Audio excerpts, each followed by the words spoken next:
are watching Super TV, Open View, channel 150.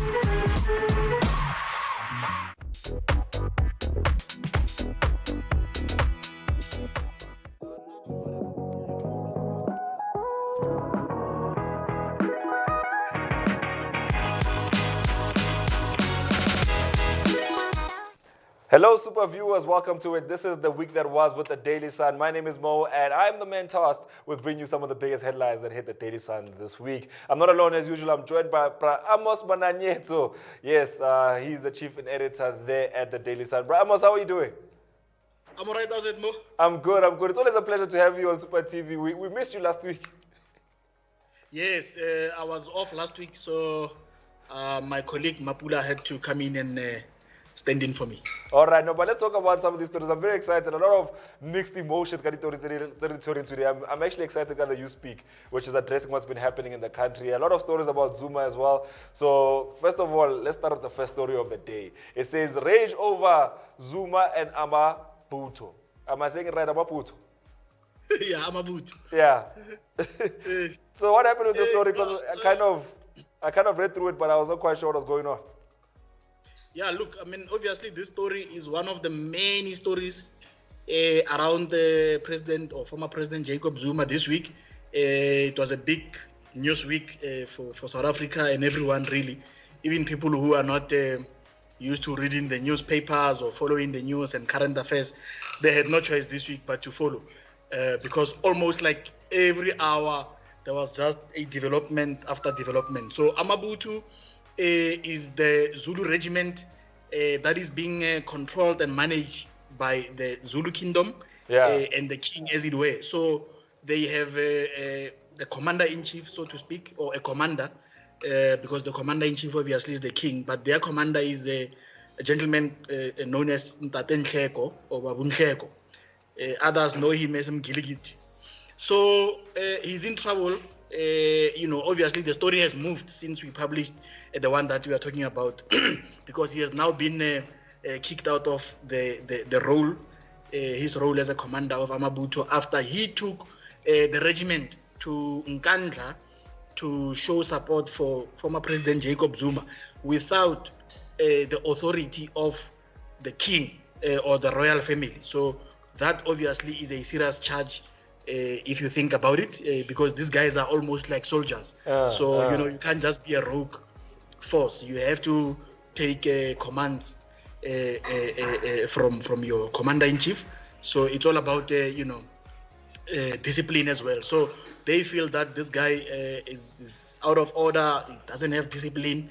So they have since relieved him of those duties, obviously following the rage by a lot of people that why is Ngiligiji now politicizing the Amabutu? Because Amabutu are very clear. They only do things that have got to do with the Zulu kingdom, the traditional and cultural practices, like they did a few weeks ago when they went to hunt for a wild animal to come and wash the late king's weapons. It's a very interesting story. I felt like it was very educational for people that don't quite know what is the Zulu regiment like, what's happening that side. But it was a very nice window into seeing how it's happening in the Zulu kingdom. But let's move on to the next story. The headline for this one hit me the most. Ekasi Jurassic Park. Ramos, what do they mean? Man, it's a beautiful story. So there is this Grootman from Mamelodi, there in Tshwane. He's very artistic.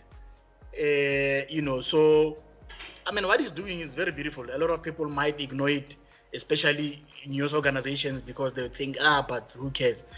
But for us as Daily Sun, this is important because then it talks to who we represent and who we talk to, which is the community, right to the street level, So this guy has then taken it upon himself to use his art or talent to create big animals at his home there, the same as Jurassic Park. That's why we say it's Ekasi Jurassic Park. So it's big snakes, dinosaurs, elephants, and so on and so forth. And he does this by using recyclable material, old paper, old cardboard, and but over and above that, there's an educational element. So he invites children from around the community, including the creche and other ECD centers, to come and learn about these animals. So he conducts tours. He explains to them what's going on, what they do, where they live, and which I think is beautiful and heartwarming, especially in this day and age where we just have death and death and death, and politics and thieves and corruption and fraud. It's a very interesting story because when I first read it, this man has that much amount of passion, a whole zoo in his backyard, but it's a very interesting story. And if you haven't read it, make sure to visit Daily Sun's website to go see more about the story. The next story is Sun Hero saves a young boy. But Amos, what happened with this boy and falling into a train? Hey, my brother, that was very scary. So this guy says he was walking in the evening. Obviously it's winter, it gets dark quicker. So there in the CBD of Pretoria, he stays there. So obviously there are children who stay there with their families and so on and so forth. So he says as he was walking, and he was about, this kid was coming from one direction, he was also coming from one direction, and they were supposed to pass each other at some point. Then the next thing he knows, the child disappears. He doesn't know how and where, because no one else came in between them there by the pavement. And he was like, no man, what's going on here? And then as he steps further, he realizes that there's actually a manhole which is missing its cover. And he was like, there is something that happened here. It means I have to act. He tried to call the emergency numbers of the city of Tshwane. Nothing. There was no answer on all those helplines. And he figured that, as a father and a parent myself, I have to do something. So he called one of the other passers-by to say, listen, this is what happened. Please, stay here so that I can communicate with you. I'm going down there to look for this kid. And so far, he went in. When he got there, he says, fortunately, the kid was not injured. God forbid. Somehow the kid was not injured, just fell down. He was obviously panicking down there, scared, crying. And then he comforted him, and he told him that I'm going to take you out of here, don't worry. And then put him on his back, and then up they went. So that's how the kid's life was saved. I mean, imagine if it was summer and there was water flowing in that storm water, passage, so it could have been worse. But yeah, and that's why we decided to put that story on the front page, because like I say, the third wave has been very difficult to everybody. It's depressing. A lot of people are losing their lives. So some of our readers are looking for some stories to warm their hearts, positive stories that can lift them out of the gloom, because by now I think everybody has been directly affected by what is going on in the country with the coronavirus. And it's a very beautiful story because that's a hero indeed. I mean, when I'm training, then you can't just walk by, and you also can't just wait for my feet. You have to do something about it. Let's go to the next story because this one is very interesting. So when I read River Thug Strike Isangomas, Bramos, who's that brave Rakala that Isangoma go a river and start stealing from them? But tell us more about what happened in the story. Man, this OT, they always taking chances. No chance, what they realized is that, because these sangomas are always going down there to the stream, so they park their cars here, and then they have to obviously navigate by foot or on foot further down to reach the water. So let's take advantage of that because these guys are vulnerable.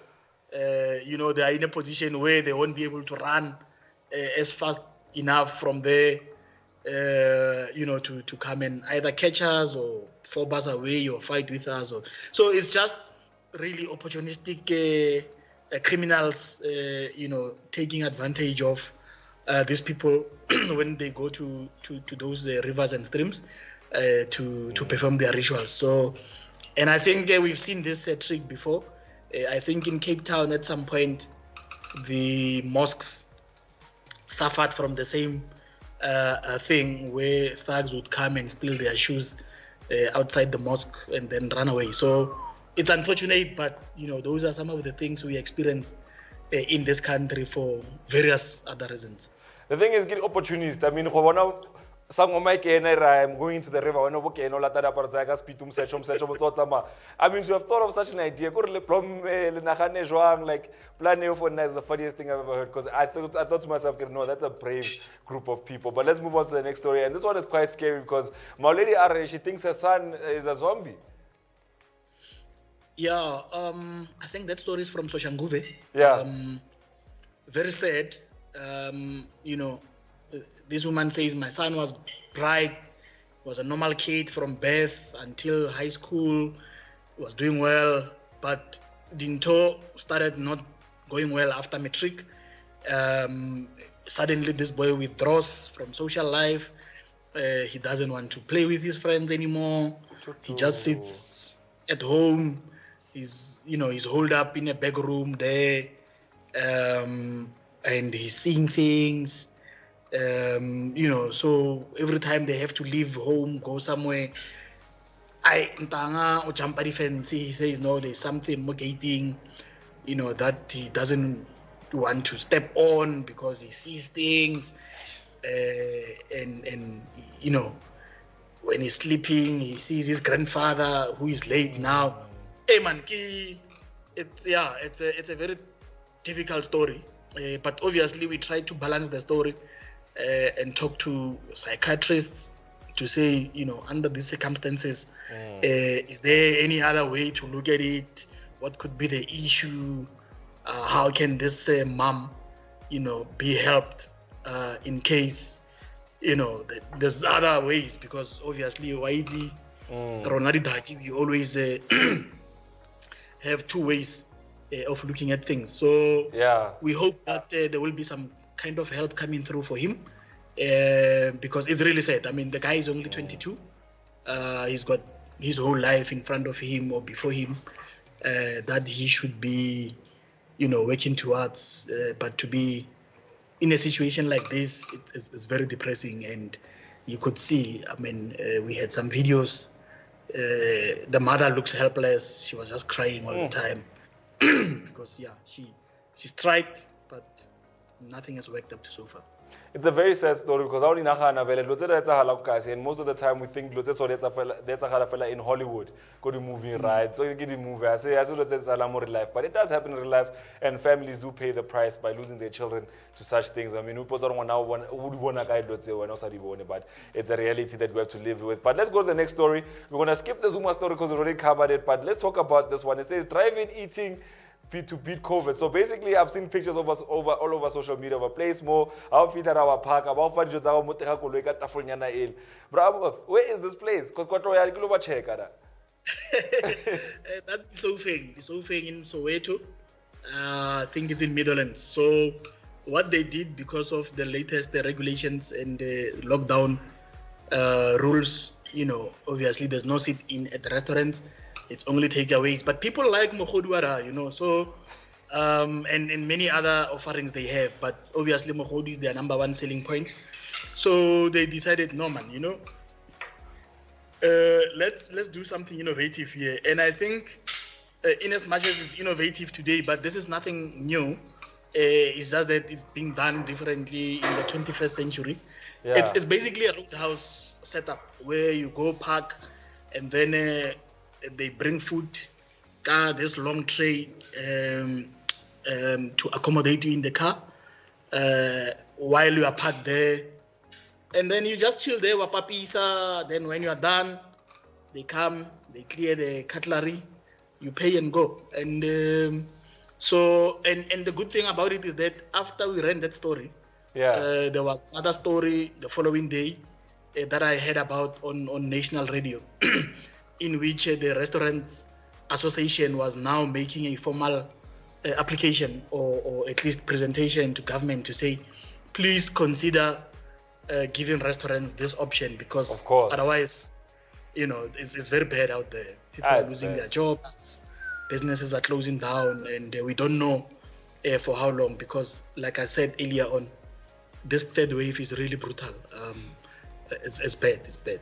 But as brutal as it is, bro, Amos, there is a bright side because this story is coming out of. I'm not quite sure about Kasetsongo and I don't want to name names, but this next story is very interesting. But curfew boosts Kloof, and we all know what Kloof stands for. So curfew are booster. They're talking about Batbaling trapped control because our men are never home when there's no lockdown levels, but highly lockdown level 4. So Mutopila Montlor so Pirli 2, the reality show, certain about 10 housewives no because of lockdown. Ramos, tell us more about what happened in the story. Yeah, look, that story started almost like a joke.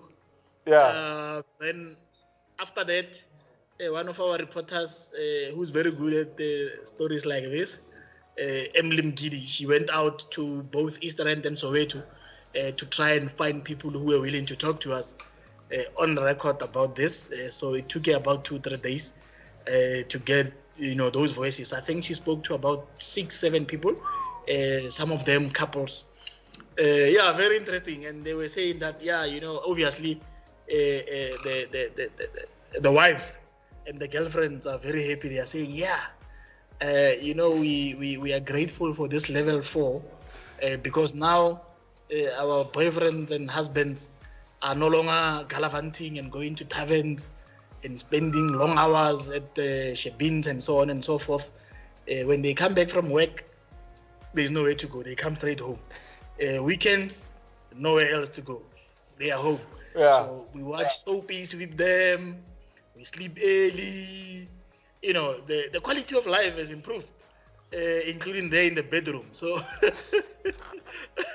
yeah, that's basically what the story is about. And like you're saying, there's always a brighter side to any dark situation. So, this time around, we sampled a few wives and girlfriends who are saying that they like level 4. Yeah, I know some lady was like, it's even 5 times a week now, 6 times a week. In the house all the time, which is a very interesting thing to think about right now. Sure. But let's move on to the last story before we go into the You Speak. It says artists come together to help Eswatini protesters. So, Bra Amos, we've all heard about what's happening in Eswatini. How are the artists contributing to the fight go Eswatini? Yeah, bad situation there, obviously. So there's a couple of artists from here at home, to be specific, from Mpumalanga.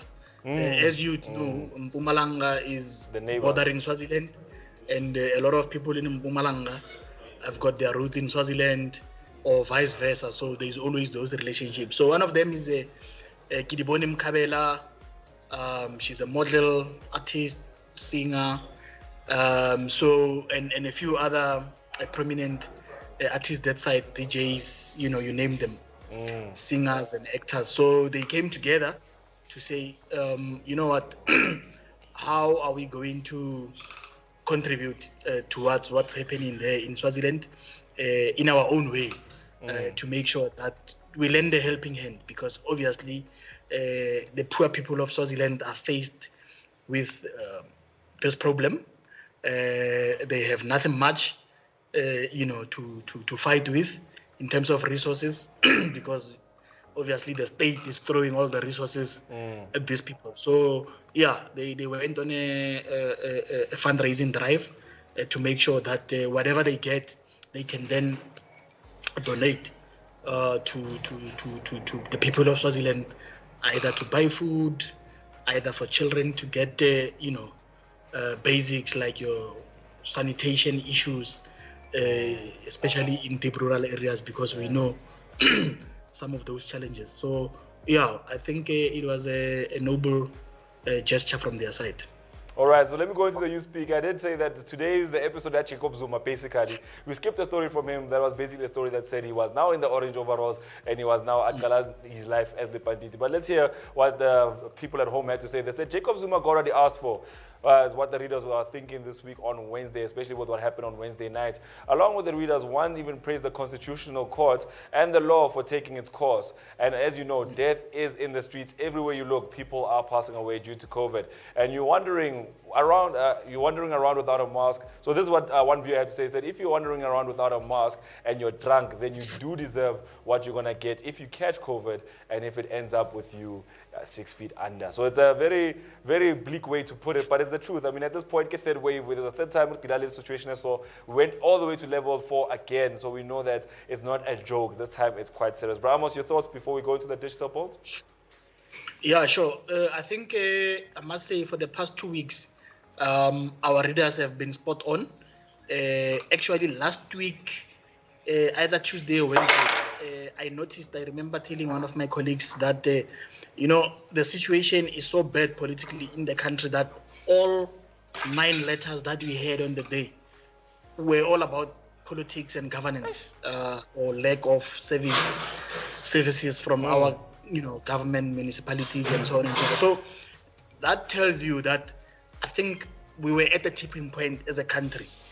People are tired of corruption that they've been seeing, of lack of respect from the people who are supposed to be giving them services. And you must remember that these services, we are entitled to them because we pay our taxes, we wake up in the morning to go to work, we pay our rates and services, and so on and so forth. So but I think with what happened this week, there might be a relief from the residents and citizens of this country to say something is being done, something is happening, the tide is turning, thieves are being dealt with by the justice processes and system as it's supposed to be. Or this should have happened many years ago.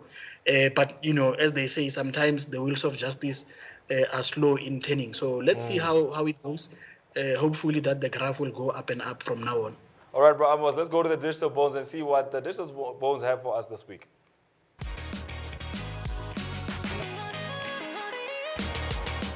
Abzam, ama-readers wethu athi kukhona into abayi-understanda ngokuthi yona yi-reka, to reka your partner. Ikhona into enjalo, niyayazi nizangoma? I-reka akusukuthi uyathakatha, asiyisebenzisi ngokuthi ulimaza umuntu.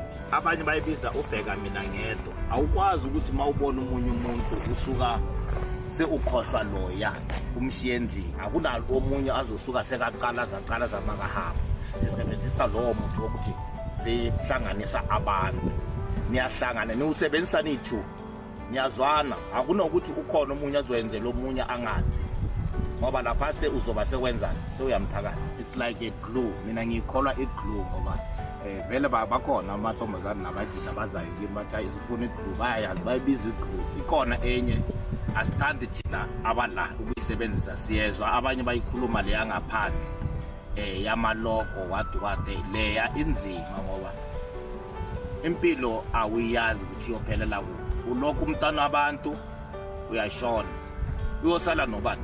Sho ukuthi angeke asathandwa labantwana bobhekwa ubani. Mabeza kithi siyabatshela thina abala ekhaya ukuthi asinayo leya maloko.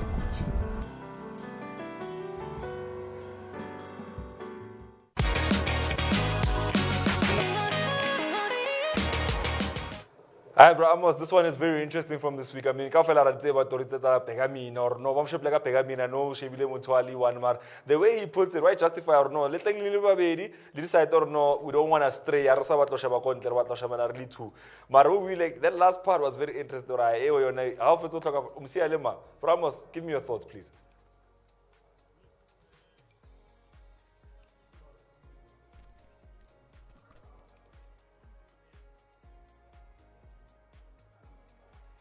Bro Amos, just check if your mic is on there, because I don't think we can hear you.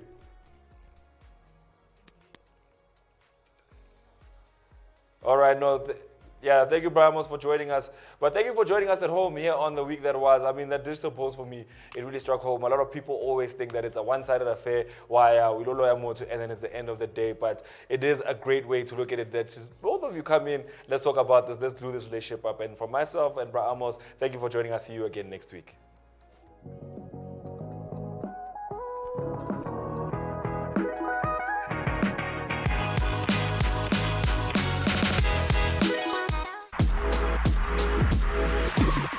are watching SupaTV, OpenView channel 150.